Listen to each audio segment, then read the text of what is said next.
Subscription کے button کو دبائیے اور ساتھ بیل آئیکن پر کلک کیجیے تاکہ آپ کو تمام ویڈیو فوراً مل سکیں۔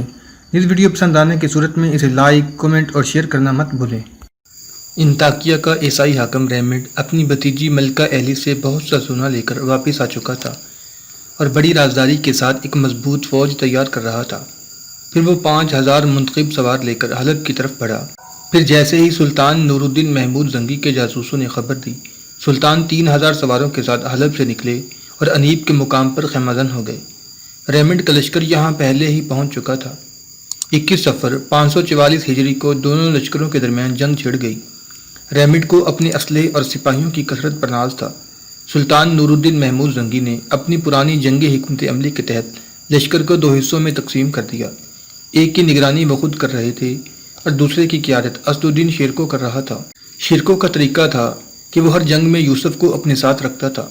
گزشتہ مارکوں کی طرح اس بار بھی عیسائی سپاہی صلیب کی خاطر جان دینے کی قسمیں کھا کر مسلمانوں پر حملہ آور ہوئے تھے۔ اسد الدین شیرکو نے یوسف کو مخاطب کرتے ہوئے کہا، اس جنگ میں تمہارا ایک ہی ہدف ہے۔ شیرکو نے اپنی تلوار سے عیسائی فوج کے علمبردار کی طرف اشارہ کیا، اس لیبی جھنڈے کو زمین بوس کر دو۔ ابھی اسد الدین شیرکو کے الفاظ کی گونج باقی تھی کہ یوسف صلاح الدین اپنے 10 سپاہیوں کے ساتھ عیسائی فوج کے علمبردار کی طرف جھپٹا۔ ایک طرف سے سلطان عادل صلیبیوں کے لشکر پر دباؤ ڈال رہے تھے اور دوسری طرف اسد الدین شیرکو بڑھ چڑھ کر حملے کر رہا تھا، مگر عیسائی لشکر کسی پہاڑی چٹان کی طرح اپنی جگہ جمع ہوا تھا۔ یک صلیبیوں کی صفوں میں ایک شور سا اٹھا، پھر اہل ایمان نے عیسائیوں کے جھنڈے کو گرتے ہوئے دیکھا۔ یوسف صلاح الدین نے صلیبی علمبردار کا بایاں ہاتھ کاٹ دیا تھا۔ اس سے پہلے کہ وہ سنبھلنے کی کوشش کرتا، یوسف کی شمشیر کا دوسرا بار اس کی گردن سے کمر تک اتر گیا تھا۔ حاکم انطاکیہ ریمنڈ جو قریب ہی مسلمانوں سے نبرد آزما تھا، اس نے بڑی حسرت اور دکھ کے ساتھ صلیبی جھنڈے کو گرتے ہوئے دیکھا۔ اچانک اسد الدین شیرکو کی نظر ریمنڈ پر پڑی۔ وہ عقاب کی طرح عیسائی حاکم پر جھپٹا اور ریمنڈ کے گرد جمع ہو کر لڑنے والے محافظ سپاہیوں کا کاٹتا ہوا حاکم انطاکیہ تک پہنچ گیا۔ ریمنڈ کو یقین نہیں آ رہا تھا کہ مسلم سالار اتنی آسانی سے اس کے حفاظتی دستے کو تحت کر کے اس تک پہنچ سکتا ہے۔ ریمنڈ کچھ دیر تک اسد الدین شیرکو کی شمشیر خارشگاہ سے بچتا رہا، مگر ایک بار اتنا پرفریب تھا کہ ریمنڈ اسے سمجھ ہی نہ سکا۔ حاکم انطاکیہ نے اپنی ڈھال بائیں طرف کی، لیکن شیرکو نے برق کی سی تیزی سے پینترا بدل کر دائیں طرف سے وار کیا اور دوسرے ہی لمحے ریمنڈ کی گردن کٹ کر زمین پر گر پڑی۔ اپنے سردار کا یہ حشر دیکھ کر صلیبی سپاہیوں نے اسد الدین شیرکو کو اپنے نرغے میں لے لیا۔ شیرکو نے تیغ زنی کے بے مثال جوہر دکھائے اور 15-20 عیسائی سپاہیوں کے سر قلم کر دیے، مگر وہ اکیلا تھا، صلیبیوں کا حصار توڑنے میں ناکام رہا۔ اسد الدین شیرکو کا زخم کھا چکا تھا، اب اسے زندہ بچنے کی کوئی امید نہیں رہی تھی۔ آخر اس توقع پر کہ قریب لڑنے والے مسلمان سپاہی اس کی آواز سن لیں، اسد الدین شیرکو نے پوری طاقت سے نعرہ تکبیر بلند کیا۔ یوسف صلاح الدین زیادہ دور نہیں تھا، اس نے چچا کی آواز سنی اور اپنے 10 سپاہیوں کے ساتھ آواز کی طرف پلٹا، پھر پشت کی طرف سے ان صلیبیوں پر ایک بھرپور حملہ کیا جو اسد الدین شیرکو کے چاروں طرف حصار کیے ہوئے تھے۔ تھوڑی ہی دیر میں یہ حصار ٹوٹ گیا۔ اسد الدین شیرکو شدید زخمی ہو چکا تھا، لیکن تازہ کمک نے اس کے حوصلے بلند کر دیے۔ یوسف صلاح الدین اور اس کے ساتھیوں نے بیشتر صلیبیوں کو موت کی نیند سلا دیا، باقی جان بچا کر فرار ہو گئے۔ پھر جب یوسف صلاح الدین چچا کے قریب پہنچا تو اسد الدین شیرکو لڑکھڑا رہا تھا۔ زندہ باد میرے بیٹے، اسد الدین شیرکو نے یوسف کو گلے لگا لیا۔ چچا کے بہتے ہوئے خون سے بھتیجے کا لباس بھی سرخ ہو گیا۔ پھر یوسف صلاح الدین اسد الدین شیرکو کو سہارا دے کر خیمے تک لایا۔ اس جنگ میں سلطان نور الدین محمود زنگی نے بھی کئی عیسائی سرداروں کو تحت کیا تھا۔ پھر جب ریمنڈ کے قتل کی خبر انگلستان پہنچی تو شہنشاہ ہنری دوم نے سکون کا سانس لیا اور مسکراتے ہوئے بولا، اس مذہبی جنونی کا یہی حشر ہونا چاہیے تھا۔ مگر ملکہ ایلس کو ریمنڈ کی موت کا شدید صدمہ تھا۔ اس نے 1 ہفتے تک سیاہ لباس پہن کر سوگ منایا، رقص و موسیقی سے بھی دور رہی اور شراب کو بھی ہاتھ نہیں لگایا۔ بس وہ اپنے 4 سالہ بیٹے رچرڈ سے باتیں کرتی رہی، تجھ پر بے شمار صلیبیوں کے خون کا انتقام قرض ہے۔ معصوم رچرڈ کے دل میں مسلمانوں کے خلاف نفرت کی جڑیں روز بروز گہری ہوتی جا رہی تھیں۔ سلطان نور الدین محمود زنگی کا فاتح لشکر انطاکیہ چھوڑ کر حلب کی طرف واپس جا رہا تھا۔ کچھ لوگوں کے خیال میں سلطان عادل نے انطاکیہ پر قبضہ نہ کر کے ایک سیاسی غلطی کی تھی، مگر وہ یہ نہیں جانتے تھے کہ دمشق کی حاکم امیر مجیر الدین نے صلح نامہ چاک کر دیا تھا اور اب وہ یروشلم کے بادشاہ بالڈون سے ساز باز کر رہا تھا۔ یہ خبر سنتے ہی سلطان نور الدین محمود زنگی نے انطاکیہ چھوڑ دیا اور اپنے دارالسلطنت کی طرف روانہ ہو گئے۔ سلطان نور الدین محمود زنگی ایک اعلیٰ ظرف حکمران تھے۔ ان کی زندگی کا مقصد توسیع سلطنت کے بجائے اتحاد بین المسلمین تھا۔ یہی وجہ تھی کہ سلطان عادل نے ایک بار دمشق پر قبضہ کر کے چند شرائط کے ساتھ دمشق کی حکومت وزیر اعظم امیر معین الدین کو واپس کر دی تھی، کیونکہ وہ ایک اسلام دوست اور لائق منتظم تھا۔ لیکن امیر معین الدین کے مرتے ہی امیر مجیر الدین نے دوبارہ دمشق کا انتظام سنبھال لیا۔ یروشلم کے شہنشاہ بالڈون ثالث نے امیر معین الدین کی موت سے بھرپور فائدہ اٹھایا اور ایک نہایت حسین و جمیل دوشیزہ ہیلینا امیر مجیر الدین کی خدمت کے لیے دمشق بھیج دی۔ امیر مجیر الدین فطرتاً اوباش حکمران تھا۔ عیسائی دوشیزہ ہیلینا کو دیکھتے ہی اپنے ہوش و حواس کھو بیٹھا۔ اس نے اپنی پوری زندگی میں اتنی خوبصورت لڑکی نہیں دیکھی تھی۔ نتیجتاً امیر مجیر الدین ہیلینا کے دلکش خدوخال میں ایسا کھویا کہ اسے اپنے گرد و پیش کی بھی خبر نہیں رہی۔ ہیلینا اپنے ساتھ بہترین یورپی شرابوں کا بہت ذخیرہ لے کر دمشق پہنچی تھی۔ یہی عیسائی حکمرانوں کا پرانا حربت تھا کہ وہ اپنی قوم کی حسین ترین لڑکیاں بھیج کر مسلمان فرما رواؤں کو دام ہوس میں اسیر کیا کرتے تھے۔ پھر جب ان کے چٹان جیسے مضبوط اعصاب پگھل کر موم ہو جاتے تھے تو عیسائی حکمران ان کی ریاستوں پر قبضہ کر لیا کرتے تھے، یا پھر انہیں اپنا اعلی کار بنا کر ایک کٹ پتلی کی طرح چھوڑ دیا کرتے تھے۔ ہیلینا کے بے پناہ حسین اور شاطرانہ چالوں نے چند ہی روز میں امیر مجیر الدین کے دل و دماغ پر قبضہ کر لیا۔ پھر اسی کے کہنے پر شہنشاہ یروشلم نے چند اور خوبصورت عیسائی لڑکیاں دمشق بھیج دیں۔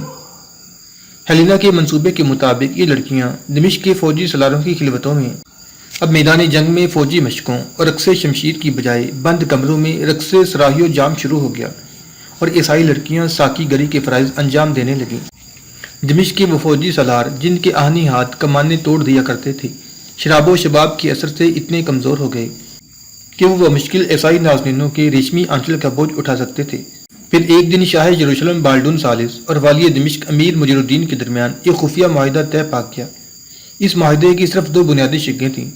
پہلی یہ کہ دمشق اور یروشلم کی حکومتیں ایک دوسرے کی حلیف و وفادار رہیں گی، ایک پر حملہ دوسرے پر تصور کیا جائے گا، اور دوسری یہ کہ حکومت دمشق یروشلم کو خراج ادا کرے گی۔ بعض مورخین نے معاہدے کی دوسری شرط کا انکار کیا ہے، مگر اس بات پر سب کا اتفاق ہے کہ امیر مجیر الدین اور شاہ یروشلم بالڈون ثالث خفیہ طور پر سلطان نور الدین محمود زنگی کے خلاف متحد ہو گئے تھے۔ سلطان عادل نے ان اطلاعات کی تصدیق کے لیے ایک عجیب حکمت عملی اختیار کی۔ اسدالدین شیرکو کی قیادت میں 1000 سواروں پر مشتمل سفارتی وفد دمشق روانہ کیا۔ یوسف صلاح الدین بھی بطور نائب اس کے ہمراہ تھا۔ پھر جب سلطان نور الدین محمود زنگی کا فوجی وفد دمشق کے نواح میں پہنچا تو اسدالدین شیرکو کا خیال تھا کہ امیر مجیر الدین کے سرحدی سپاہی اس کے شایان شان استقبال کریں گے، مگر دمشق کے حفاظتی فوجی دستے نے اسدالدین شیرکو کا استقبال کرنے کے بجائے انتہائی بے رخی کا مظاہرہ کرتے ہوئے سلطان نور الدین زنگی کے سپہ سالار کو آگے بڑھنے سے روک دیا۔ اسدالدین شیرکو کو یہ طرز عمل ناگوار گزرا، مگر اس نے صبر و تحمل کا مظاہرہ کرتے ہوئے والی دمشق امیر مجیر الدین کو یہ پیغام بھیجا: میں سلطان عادل کے حکم پر ایک سفارتی وفد کے ہمراہ یہاں پہنچا ہوں اور حاکم دمشق سے ملاقات کا خواہش مند ہوں۔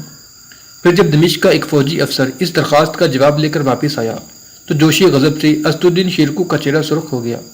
والی دمشق امیر مجیر الدین نے سفارتی وفد کے قائد کو مخاطب کرتے ہوئے کہا تھا: میرے علاقے کی حدود سے فوراً نکل جاؤ، اور اگر مجھ سے ملاقات ہی کرنا چاہتے ہو تو پھر شمشیریں اور نیزے ہی تم سے ملاقات کریں گے۔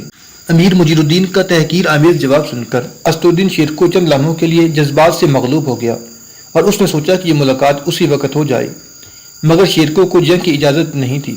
اس نے بڑی مشکل سے اپنی حالت غضب پر قابو پایا۔ اس کشمکش میں اسدالدین شیرکو کا جسم کانپنے لگا، مگر وہ اپنی زبان پر قابو نہ رکھ سکا اور اس نے جواب لانے والے فوجی افسر کو مخاطب کرتے ہوئے کہا: جس شخص کو سلطان عادل نے پناہ دی اسے یہ لہجہ زیب نہیں دیتا۔ اپنے امیر کو بتا دینا کہ اس کے الفاظ کی گونج دربار سلطانی تک پہنچ گئی ہے اور اس سے یہ ملاقات مجھ پر قرض ہے، اور ایک غیرت مند مومن اپنے جسم و جان پر کسی کا قرض باقی نہیں رکھتا۔ یہ کہہ کر اسدالدین شیرکو واپس چلا گیا اور دمشق سے 40 میل کی فاصلے پر خیمہ زن ہو گیا۔ پھر اس نے امیر مجیر الدین کی انتہائی گستاخانہ اور ذلت آمیز حرکت کی ساری تفصیلات لکھ کر اپنے بھتیجے یوسف صلاح الدین کے سپرد کی اور انتہائی رازدارانہ لہجے میں کہا: میرا یہ خط سلطان عادل کی خدمت میں پیش کرو، مگر کسی کو پتہ نہ چلے کہ تم یہاں کیوں آئے تھے۔ یوسف صلاح الدین اپنے چچا کا خط لے کر برق رفتاری کے ساتھ حلب کی طرف بڑھا اور پھر سلطان نور الدین محمود زنگی کی خدمت میں اسدالدین شیرکو خط لے کر حاضر ہوا۔ سلطان عادل اپنی نجی زندگی میں بہت نرم طبیعت کے مالک تھے، خدمت گاروں اور امیروں کی بڑی بڑی خطاؤں سے چشم پوشی کیا کرتے تھے۔ مگر حقوق اللہ اور حقوق العباد کے معاملے میں انتہائی جذباتی اور سخت گیر تھے۔ اسدالدین شیرکو کا خط پڑھ کر اس قدر غضبناک ہوئے کہ اپنی نشست سے کھڑے ہو گئے اور شمشیر کھینچ لی، پھر دمشق کی طرف منہ کر کے کہنے لگے، بے شک اب ہماری شمشیریں ہی اس سے ملاقات کریں گی۔ حق تعالیٰ میری اس غلطی کو معاف فرمائے کہ میں نے ایک بدنہاد و بدعہد انسان پر اعتبار کیا۔ پھر دوسرے دن ہی نماز فجر کے بعد سلطان نور الدین محمود زنگی ایک لشکر جرار لے کر حلب سے دمشق کی طرف بڑھے۔ یوسف صلاح الدین بھی سلطان عادل کے ہمراہ تھا۔ سلطان نور الدین محمود زنگی حلب یہ فیصلہ کر کے چلے تھے کہ اب امیر مجیر الدین سے کچھ سفارتی گفت و شنید نہیں ہوگی اور کسی تاخیر کے بغیر دمشق کی اینٹ سے اینٹ بجا دی جائے گی۔ مگر اسدالدین شیرکو سے ملاقات کرنے کے بعد سلطان عادل نے والی دمشق امیر مجیر الدین کے نام ایک تفصیلی خط تحریر کیا۔ آغاز کر اللہ کے نام سے جو نہایت مہربان اور رحیم ہے، اور اسی کے فضل و کرم سے مسلمان ہوں، اور اسی نے مجھے لاکھوں مسلمانوں کی جانوں کا امین بنایا ہے۔ اگرچہ تم عہد شکنی جیسے گناہ کے مرتکب ہو چکے ہو، لیکن میں اتمام حجت کے طور پر واضح کرتا ہوں کہ مجھے کسی مسلمان ریاست سے دشمنی نہیں۔ میری زندگی کا مقصد صرف دشمنان اسلام سے جہاد کرنا ہے اور امت مسلمہ کو ان کی وحشیانہ مظالم سے نجات دلانا ہے۔ اگر میں زمین کا بھوکا ہوتا تو اپنا ماضی یاد کرو، جب میرے لشکر نے دمشق کے ایک ایک گوشے پر قبضہ کر لیا تھا، پھر بھی میں نے صلح کو ترجیح دی اور تمہارا تاج و تخت اسی حالت میں چھوڑ کر شام چلا گیا۔ اگر میرے دل میں حرص و حوث کا جذبہ موزون ہوتا تو تمہاری دستار و کلہ کی دجیاں اڑ چکی ہوتی، تمہارے شانے گردن کے بوجھ سے ہلکے ہو چکے ہوتے اور تمہاری ہڈیاں قبر کی گہرائی میں گل سڑ کر ہم رنگی خاک ہو چکی ہوتی۔ کوئی فاتح کسی مفتو کو زندہ و آزاد نہیں چھوڑتا، لیکن میں نے اسلامی رواداری سے کام لیتے ہوئے تمہاری ساری گستاخیاں معاف کی اور تمہیں تمہاری زمین واپس کر کے خالی ہاتھ لوٹ گیا۔ یہ سب کچھ اس لیے تھا کہ تم اپنے تمام گناہوں سے تائب ہو کر اسلام کی خدمت کر سکو۔ مگر اب میں نے سنا ہے کہ تم اسلامی ریاستوں کے خلاف شاہ جروسلم بالڈون ثالث اور دوسرے عیسائی حکمرانوں سے ساز باز کر رہے ہو۔ اگر یہ الزام ہے تو بنفس نفیس میرے خیمے میں آ کر اسے غلط ثابت کرو، ورنہ میں تمہارے ساتھ وہی سلوک کروں گا جو دشمنان اسلام کے ساتھ روا رکھا جاتا ہے۔ میری تلوار دشمنان اسلام کی قتال کے لیے وقف ہو چکی ہے۔ میں نہیں چاہتا کہ اس سے کسی کلمہ گو کے خون کا ایک قطرہ بھی ٹپکے۔ پھر جب قاصد حمید الدین سلطان نور الدین زنگی کا خط لے کر والی دمشق کی طرف روانہ ہوا تو اسدالدین شیرکو نے بصد احترام عرض کیا، سلطان عادل، میرے لیے وہ لمحہ بڑا اذیت ناک ہوگا جب امیر مجیر الدین آپ کی رواداری کا مذاق اڑائے گا۔ میرے خیال میں وہ ناقابل اصلاح ہے۔ ہمیں اللہ کے راستے میں ہر اذیت برداشت کرنی ہوگی۔ سلطان نور الدین محمود نے اپنے سپہ سالار کو انتہائی نرم لہجے میں سمجھاتے ہوئے کہا، دعا کرو اس کی نیت بدل جائے۔ میرے لیے سب سے زیادہ تکلیف دہ وہ لمحہ ہوگا جب مسلمانوں کی تلواریں مسلمانوں کے خلاف اٹھیں گی۔ پھر وہ سنگین اور اذیت ناک لمحہ آ پہنچا جب سلطان نور الدین محمود زنگی کا خط سن کر امیر مجیر الدین اس قدر برہم ہوا کہ جوش جذبات میں تخت سے نیچے اتر آیا اور سلطان کی قاصد سے خط چھین کر اسے ٹکڑے ٹکڑے کر دیا۔ قاصد اپنے امیر کے مکتوب کی یہ تحقیر برداشت نہ کر سکا اور اس نے جھک کر فرش پر پڑے ہوئے خط کے ٹکڑوں کو اٹھانا چاہا، لیکن والی دمشق نے اس کے منہ پر ایک زوردار ٹھوکر ماری۔ قاصد اس کے لیے تیار نہیں تھا۔ مجیر الدین کی ٹھوکر پڑتے ہی وہ اپنا توازن برقرار نہ رکھ سکا اور دربار کے فرش پر گر پڑا۔ اس کے ماتھے اور ہونٹوں سے خون جاری ہو گیا۔ اپنے سلطان کو بتا دینا کہ یہی اس کے خط کا جواب ہے، والی دمشق نے چیخ کر کہا۔ قاصد حمید الدین اٹھا۔ تمام دربار پر گہرا سکوت طاری تھا۔ بعض ہوشمند امراء کو سفیر شام کے ساتھ والی دمشق کا یہ ناشائستہ سلوک پسند نہیں آیا تھا، مگر وہ مجبور تھے اور ان کے ہونٹوں پر مہریں لگی ہوئی تھی۔ قاصد حمید الدین نے اپنے چہرے پر ہاتھ پھیرا، نتیجتاً اس کا پورا ہاتھ خون سے رنگین ہو گیا۔ حمید الدین چند لمحوں تک اپنا ہاتھ کو دیکھتا رہا، پھر نہایت بے باکانہ لہجے میں امیر مجیر الدین سے مخاطب ہوا، والی دمشق کا یہ طرز عمل مردوں کے شایان شان نہیں۔ میں جلالت مآب سلطان نور الدین محمود زنگی کا سفیر ہوں اور یہ ٹھوکر میرے منہ پر نہیں، سلطان عادل کے چہرہ مبارک پر ماری گئی ہے۔ یہ کہہ کر قاصد حمید الدین تیزی سے مڑا اور پھر اس نے دروازے سے نکلتے وقت اپنا خون آلود ہاتھ دیوار پر رکھ دیا۔ امیر مجیر الدین اور دوسرے حاضرین دربار سفیر شام کے اس عمل کو حیرت سے دیکھ رہے تھے۔ قاصد حمید الدین کچھ دیر تک اسی حالت میں کھڑا رہا، پھر اس نے اپنا خون آلود ہاتھ اٹھا لیا۔ دیوار پر اس کے ہاتھ کا پورا نقش ابھر آیا تھا۔ میں اپنے خون کا نشان چھوڑے جا رہا ہوں، باقی اللہ جانتا ہے کہ وہ اس خون کا حساب کس طرح لے گا۔ یہ کہہ کر سفیر شام دربار دمشق سے نکل گیا۔ حجت تمام ہو چکی تھی۔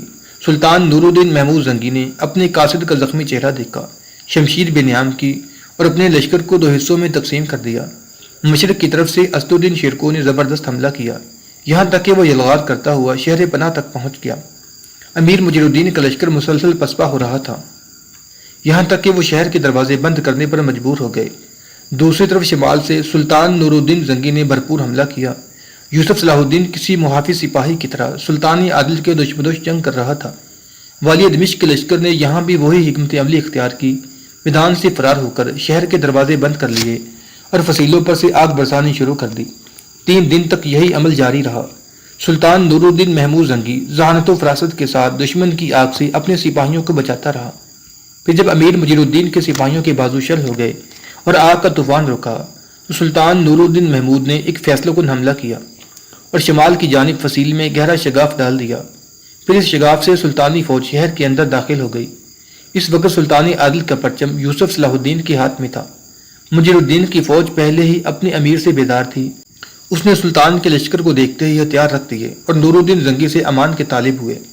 پھر کچھ ہی دیر بعد سلطان نور الدین محمود زنگی کے نقیب دمشقی شاہراہوں پر کھڑے ہو کر بآواز بلند اعلان کر رہے تھے، سلطان عادل کا حکم ہے کہ کسی کے جان و مال کو نقصان نہ پہنچایا جائے، کوئی شامی سپاہی کسی کے گھر میں داخل نہ ہو، زخمیوں کی تیمارداری کی جائے اور کسی بھاگنے والے شخص کا تعاقب نہ کیا جائے۔ اس اعلان نے اہل دمشق کے بدحال چہروں پر خوشی کی تیز لہر دوڑا دی۔ سلامتی ہے ہر اس شخص کے لیے جو اس پرچم کے سائے میں کھڑا ہو۔ یہ آواز یوسف صلاح الدین کی تھی جو اہل دمشق کو پکار رہا تھا۔ پھر دیکھتے ہی دیکھتے ہزاروں مقامی باشندے سلطان عادل کے جھنڈے کے نیچے جمع ہو گئے اور ان کی دعاؤں کے شور سے پورا دمشق گونج اٹھا۔ حق تعالیٰ سلطان کو دونوں جہان میں جزائے عظیم دے کہ ان کی مجاہدانہ کوششوں نے ہمیں ظالم و بدکار حکمران سے نجات دلائی۔ والی دمشق نے قلعے کی فصیل سے اپنی شکست کا یہ منظر دیکھا۔ امیر مجیر الدین کے ساتھ چند امراء بھی تھے، اس نے ان پر قہر آلود نظریں ڈالیں۔ پھر شاہ یروشلم بالڈون ثالث کو مغلزات بکتے ہوئے بولا، وہ میری مدد کے لیے اپنی فوج کب بھیجے گا؟ شہر پر نور الدین کا قبضہ ہو چکا، کیا عیسائی لشکر اس وقت آئے گا جب میرے قلعے کی اینٹ سے اینٹ بچ جائے گی؟ امیر ہم قلعہ تو بند ہو گئے، امیر ہم تو قلعہ بند ہو چکے ہیں، کیا خبر کہ شاہ یروشلم اپنی فوج کی ہمراہ ہماری مدد کو آ پہنچا ہو اور اس نے دمشق کا محاصرہ کر لیا ہو؟ دوسرے امیر نے لڑکھڑاتی ہوئی زبان میں مجیر الدین کو تسلی دیتے ہوئے کہا۔ اس وقت وہ شراب پیے ہوئے تھا اور والی دمشق کے برابر کھڑا جھوم رہا تھا۔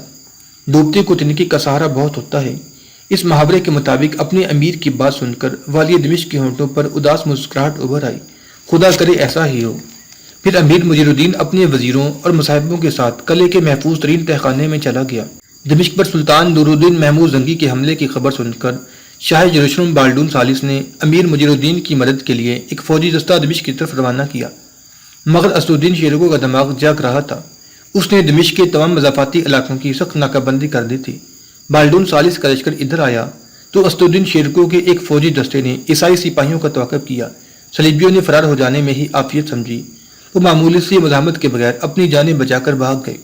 سلطان نور الدین محمود زنگی نے شہر پر قابض ہونے کے بعد پہلے دن ہی امیر مجیر الدین کو پیغام بھیج دیا کہ اگر وہ خود کو سلطانی لشکر کے حوالے کر دے تو اس کی جان بخشی کی جا سکتی ہے، ورنہ قلعے کی بنیادیں کھود ڈالی جائیں گی اور اسے خفیہ سرنگوں سے کھینچ کر باہر نکال لیا جائے گا۔ امیر مجیر الدین نے 3 دن تک بالڈون ثالث کی فوجی قوموں کا انتظار کیا اور پھر چوتھے دن قلعے کا دروازہ کھول کر اپنے چند امراء کے ساتھ باہر نکلا۔ قلعے کے نگران سلطانی سپاہیوں نے فوراً امیر مجیر الدین کو اپنے نرغے میں لے لیا اور سلطان نور الدین محمود زنگی کے خیمے میں پہنچا دیا۔ مجیر الدین کا سر جھکا ہوا تھا اور اس کی ظاہری حالت مجرموں جیسی تھی۔ اس نے لرزتے ہوئے ہاتھوں سے اپنی تلوار کھول کر سلطان عادل کے قدموں میں رکھ دی اور گداگاروں کے لہجے سے بولا، میں سلطان ذیشان کے کرم کا طالب ہوں۔ مسلمان اپنے عہد پر قائم رہتا ہے اور تم سے جان بخشی کا وعدہ کیا جا چکا ہے، سلطان نور الدین محمود زنگی نے نہایت نرم لہجے میں کہا۔ اس نیک سیرت حکمران کی آواز میں غرور و تکبر کا شائبہ تک نہیں تھا۔ گردش وقت نے ساری بساتیں الٹ دی تھیں، دمشق کا دربار آراستہ ہوا، مگر اس بار تخت پر سلطان نور الدین محمود زنگی جلوہ افروز تھے اور امیر مجیر الدین تخت کے نیچے غلاموں کی طرح ہاتھ باندھے کھڑا تھا۔ حاضرین دربار بڑی بے چینی کے ساتھ اس بات کے منتظر تھے کہ سلطان عادل والی دمشق کی قسمت کا کیا فیصلہ کرتے ہیں۔ سلطان نور الدین محمود زنگی نے امیر مجیر الدین کی طرف ناپسندیدہ نظروں سے دیکھا اور انتہائی پرجلال لہجے میں مخاطب ہوئے، تم نے اپنی آنکھوں سے دیکھ لیا کہ اللہ کی مدد کے سوا کسی کی تائید کام نہیں آتی۔ تم نے ان لوگوں سے معاہدہ کیا جو اسلام دشمنی میں سر فہرست ہیں اور جن کے بارے میں حق تعالیٰ کا کھلا ہوا حکم نازل ہو چکا ہے، یہود و نصارہ اہل ایمان کے دوست ہو ہی نہیں سکتے۔ میں اپنی اس غلطی اور کوتاہی پر نادم ہوں۔ امیر مجیر الدین نے سر جھکائے ہوئے کہا، اسے غلطی اور کوتاہی کا نام نہیں دیا جا سکتا۔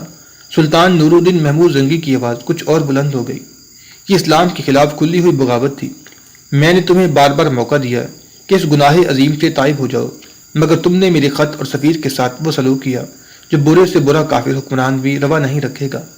سلطان نور الدین محمود زنگی کا بگڑا ہوا لہجہ دیکھ کر امیر مجیر الدین بدحواس ہو گیا۔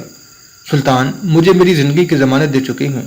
والی دمشق کی آواز خوف سے لرز رہی تھی اور اس کے دل میں یہ خدشہ پیدا ہو گیا تھا کہ سلطان نور الدین محمود زنگی اپنے وعدے سے منحرف ہو جائیں گے، اور اس انحراف کا ایک ہی مفہوم ہے کہ اسے قتل کر دیا جائے گا یا پھر اس کی پوری زندگی پس دیوار زندان گزرے گی۔ میں آج بھی اپنے وعدے پر قائم ہوں اور بفضل تعالیٰ آخری سانس تک قائم رہوں گا۔ سلطان نور الدین محمود زنگی نے باوقار لہجے میں کہا، مگر ابھی انصاف باقی ہے۔ پورا دربار پر سناٹا چھا گیا۔ امیر مجیر الدین کے چہرے پر وحشت برسنے لگی۔ میں تمہارے تمام گستاخانہ کلمات معاف کرتا ہوں جو تم نے میرے بارے میں ادا کیے۔ سلطان نور الدین محمود کے لہجے سے ضبط و تحمل کا اظہار ہو رہا تھا، مگر تم نے میرے سفیر کے ساتھ جو غیر اسلامی اور بے رحمانہ سلوک کیا، اس کا حساب بھی صاف ہونا ضروری ہے۔ یہ کہہ کر سلطان نور الدین زنگی نے قاصد حمید الدین کی طرف اشارہ کیا جو امراء کی اگلی قطار میں بیٹھا تھا۔ سلطان کا اشارہ پاتے ہی قاصد حمید الدین اپنی جگہ سے اٹھا اور تخت کے قریب آ کر کھڑا ہو گیا۔ حاضرین دربار تصویر حیرت بنے ہوئے دیکھ رہے تھے کہ سلطان عادل کیا فیصلہ صادر کریں گے اور یہ حساب کس طرح برابر ہوگا۔ سلطان نور الدین محمود زنگی نے قاصد حمید الدین سے مخاطب کرتے ہوئے کہا، اللہ کا قانون انصاف یہ ہے کہ آنکھ کے بدلے آنکھ اور جان کے بدلے جان۔ جتنی اذیت تمہیں پہنچائی گئی ہے اتنی ہی اذیت تم بھی پہنچا سکتے ہو، یہ عدل ہے، اور اگر معاف کر دو تو اس کا اجر حق تعالیٰ کے حوالے سے اسے احسان کہتے ہیں، اور احسان کا بدلہ سوائے احسان کے کچھ نہیں ہے۔ بھی سلطان عادل کے الفاظ کی گونج باقی تھی کہ اہل دربار نے امیر مجیر الدین کی طرف دیکھا۔ اس کے چہرے پر وحشت برسنے لگی تھی۔ سلطان نور الدین زنگی کے فیصلے کا کھلا ہوا مفہوم یہی تھا کہ قاصد حمید الدین امیر مجیر الدین سے اپنا بدلہ لے اور والی دمشق کے چہرے پر اتنا گہرا زخم لگائے جتنا کہ خود اس کے چہرے پر موجود تھا۔ قاصد حمید الدین نے ایک نظر امیر مجیر الدین کی طرف دیکھا اور سلطان نور الدین زنگی سے مخاطب ہو کر عرض کرنے لگے، سلطان عادل، جب آپ نے امیر مجیر الدین کی جان بخشی کا وعدہ کر لیا تو پھر میں بھی اپنے اوپر کی جانے والی زیادتی کو معاف کرتا ہوں۔ والی دمشق کے لیے یہ سزا کیا کم ہے کہ وہ اسیری کی حالت میں سر دربار کھڑے ہیں اور بار بار آپ سے رحم کی درخواست کر رہے ہیں۔ حمید الدین کے اس جواب سے سلطان نور الدین زنگی بہت خوش ہوئے اور پھر 3 افراد کو اپنے ہاتھ سے خلعتیں پہنائیں۔ ان میں اسد الدین شیر کو، یوسف صلاح الدین اور قاصد حمید الدین شامل تھے۔ اس کے بعد امیر مجیر الدین کو حمص کی جاگیر دے کر ہمیشہ کے لیے دمشق سے رخصت کر دیا۔ سلطان نور الدین محمود زنگی صلاح الدین کی بہادری اور ذہانت سے اس قدر متاثر ہوئے کہ اسے دمشق کا کوتوال مقرر کر کے حلب چلے گئے۔ دمشق پر سلطان نور الدین محمود زنگی کا قبضہ اس دور کا اہم ترین واقعہ تھا۔ اس فتح کے بعد زنگی خاندان کی سلطنت موصل سے حران تک وسیع ہو گئی اور یروشلم تک آگے بڑھنے کے لیے راستہ صاف ہو گیا۔ سلطان نور الدین محمود زنگی کی اس عظیم الشان کامیابی پر خلیفہ بغداد کو اتنی مسرت ہوئی کہ اس نے سلطان کو ملک العدل کا خطاب دیا اور والی شام کی خدمت میں پرجوش مبارکباد کے ساتھ قیمتی تحائف بھی بھیجے۔ امیر مجیر الدین کی شکست کی خبر سن کر شاہ یروشلم بہت اداس ہو گیا۔ پھر ایک دن اپنے رازدار مشیروں کو خلوت میں طلب کر کے کہنے لگا، یسوع مسیح ہم پر رحم کرے، مجھے ایسا لگتا ہے کہ آنے والا زمانہ صلیبیوں کے لیے بہت سخت ہوگا۔ قاضی ابن ارسون بھی اپنے شاگرد کی اس کامیابی پر بہت خوش تھے۔ پھر جب یہ خبر شاریہ کی کانوں تک پہنچی تو وہ جوش جذبات میں برفتہ ہو کر کہنے لگے، یوسف یہ تو بہت چھوٹی کامیابی ہے، اللہ ہی جانتا ہے کہ میری گناہگار آنکھیں کیسے کیسے مناظر دیکھ رہی ہیں۔ ہر طرف تم ہی تم ہو اور ساری بلندیاں تمہارے قدموں میں جھکی ہوئی ہیں۔ یہ کہتے کہتے یکا یک شاریہ اداس ہو گئی، پھر خود کلامی کے انداز میں بولی، مگر میں تمہیں کیسے دیکھوں، تم تو مجھ سے بہت دور چلے گئے۔ اذیت و کرب کی شدت سے شاریہ کا زرد چہرہ پیلا پڑ گیا۔